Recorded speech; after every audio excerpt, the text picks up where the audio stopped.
आजच डाउनलोड करा आणि तुमच्या आवडत्या मालिकांचा आनंद लुटा।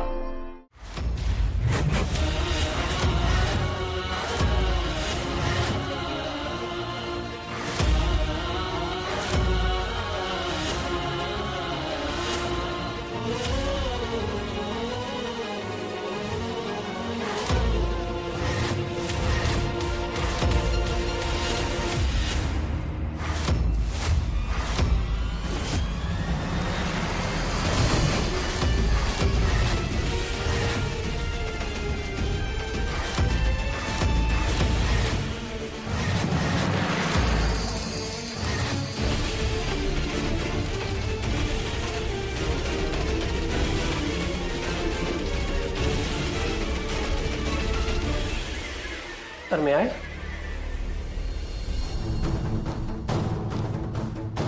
सर, हा माझ्या विश्वासाचा पुरावा। तुम्ही म्हणालात ना माझा अंधविश्वास आहे म्हणून, तसं नाहीये। कमळीचा पेपर बदलला गेलेला and I will prove this to you.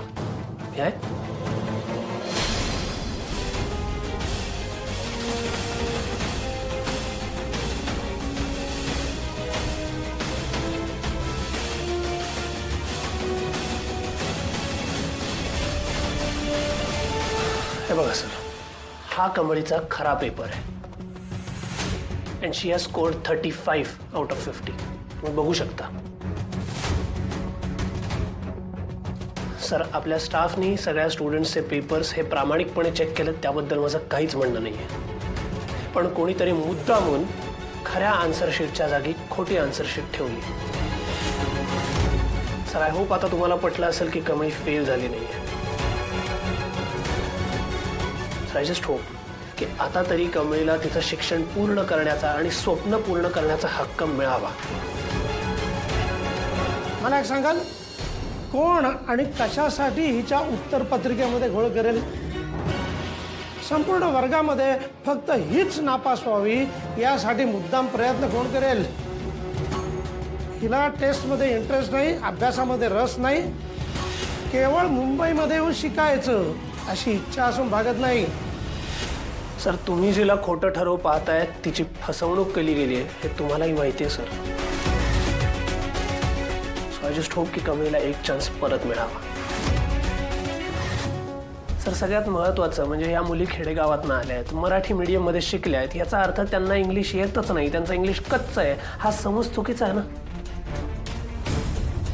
अहो, अशी कितीतरी माणसं आहेत की जी खेडेगावातून आली आहेत, मराठी माध्यमात शिकली आहेत आणि आज इंटरनॅशनल लेवलवर त्यांनी स्वतःचं नाव कमवलंय।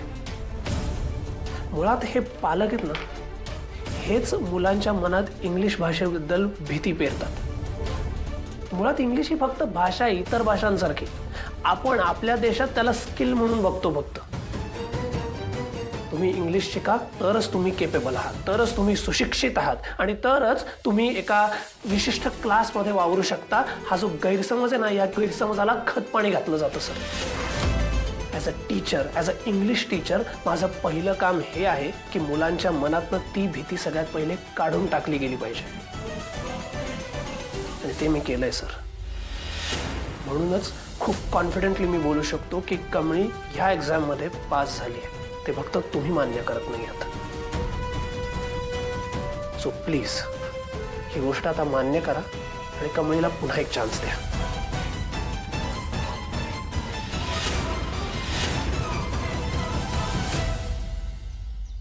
कुरणे, त्या फॅमिलीशी काही बोलणं झालं का तुमचं? आणि त्या आबांचं काय झालं? आबांचं काय झालं म्हणजे तुम्हाला काय माहितीच नाही म्हणा की? अहो, ते आबा गेलेत। व्हॉट? हा, अहो ते मेलत, आता त्यांची मुलगी आहे सरू, ती सगळा कारभार बघत्या। फार वाईट झालं कुरणे। या विषयावर त्यांच्याशी बोलणं आता चुकीचं आहे का? बोलणं झालं? बोललो तर अहो, पण त्या बाईनं सगळा गाव जमा केला आणि तमाशाच केला राव।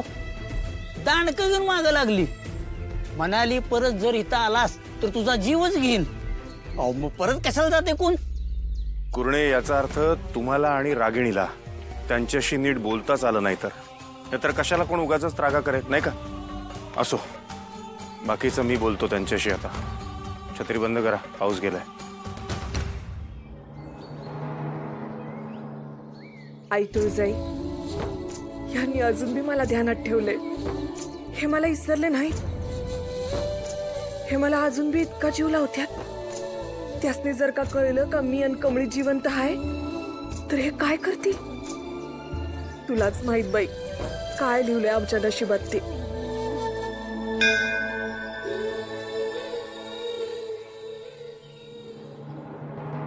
सर माझं सगळं बोलून झालंय, सो प्लीज तुम्ही तुमचा डिसिजन द्या आता. ठीक आहे, पण मला विचार करावा लागेल. मला थोडा वेळ हवा आहे. नाही नाही नाही नाही, वेळ नाही देऊ शकत मी सर. आय मीन तुम्हाला कशासाठी वेळ हवा आहे, कोणाला फोन करायचा आहे, I know that, but I can't let you do that sir. कारण time is very important in this matter. म्हणूनच मला वाटतं की तुम्ही जो काही डिसिजन आहे तो आत्ता लगेच माझ्या समोरच द्यावा.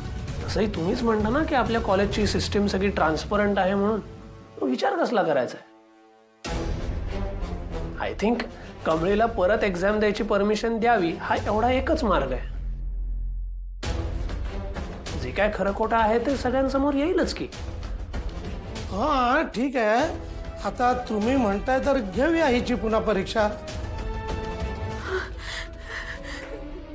सर सर थँक्यू, खरंच थँक्यू. हो हो हो, पण एक अट आहे. बट या वेळेची परीक्षा ही 50 मार्क्सची नसेल, 100 मार्क्सची असेल. आणि कमळी पुन्हा परीक्षा देते, स्टाफलाही सांगावं लागेल, कारण काय की तिच्यासाठी नव्यानं पेपर सेट करावा लागेल. आणि अजून एक गोष्ट, तुमचं म्हणणं आहे ना की कमळी खूप हुशार आणि टॅलेंटेड आहे, तर मग तिला या परीक्षेमध्ये फर्स्ट क्लास मिळवून पास व्हावं लागेल, तरच तिला या कॉलेजमध्ये शिकता येईल. What, first class sir? How is it possible? तिला कसं जमणार आहे? का नाही जमणार? इथे ऍडमिशन घेण्यासाठी तिने खूप मेहनत घेतली ना. मग अशी टेस्ट देणं तिला सहज जमेल. पास झाली तर ठीक आहे, नाहीतर सर एवढ्या कमी वेळात कसं शक्य आहे? हे बघा सर, इथे शिकायचं झालं तर सर चालतंय, मी तयार आहे परीक्षा द्यायला. कमी एक मिनिट, ते काय बोलतायत कळतंय का तुला? 100 मार्क्सची एक्झाम आहे, सोपं काम नाहीये. असू द्या सर, सोपं साधं आपण काय करतच नाही. मी तयार आहे. मी अभ्यास बी करीन आणि सरांची अट बी पूर्ण करेन. आता लावा ताकद, मी बघतोच मला कोण नापास करतंय.